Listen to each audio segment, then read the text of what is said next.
Good afternoon. Welcome back to Two-A-Days on the Packer Link Up, the twice daily video blog right here. No reinstatement yet. Brett Favre's papers went into the league office by fax yesterday afternoon or evening, and as of today, Roger Goodell has not reinstated Brett Favre. That reinstatement is coming. We expected it as early as today, but not necessarily today. So, in lieu of that reinstatement and during the time period that they have, the Packers have not been idle. Mark Murphy jumped on a private jet today, flew down to Hattiesburg to speak with Brett Favre and his agent Bus Cook. We don't know the outcome of that meeting. We don't know what kind of cards Mark and the Packers organization are laying on the table at this time. Don't know what kind of leverage they have. But apparently, according to reports, they are trying to find a way to talk Brett out of coming to training camp at the Green Bay facility. So today, NFL Live was at training camp in Green Bay. Adam Schefter is reporting on the Brett Favre incident. Everybody is focused on the Green Bay Packers, and none of it has to do with football right now. It's just a waiting game.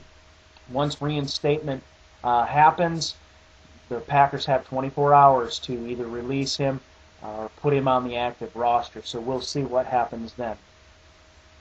I think this is getting to the point where everyone just wants a resolution, but it may not happen soon.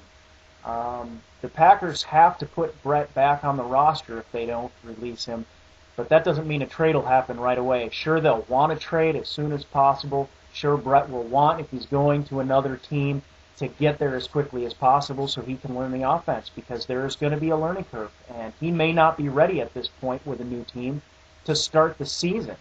Or if he is out on the field and starting for them, he may not be as effective as he should be. My opinion at this point is that one of two things, that the locomotive is headed toward one of two destinations, and that is Brett Favre plays for that purple and white team that I can't even name right now, or he plays for the Packers, that the team finds a way to work him in. Aaron Rodgers finds a way to live with the situation.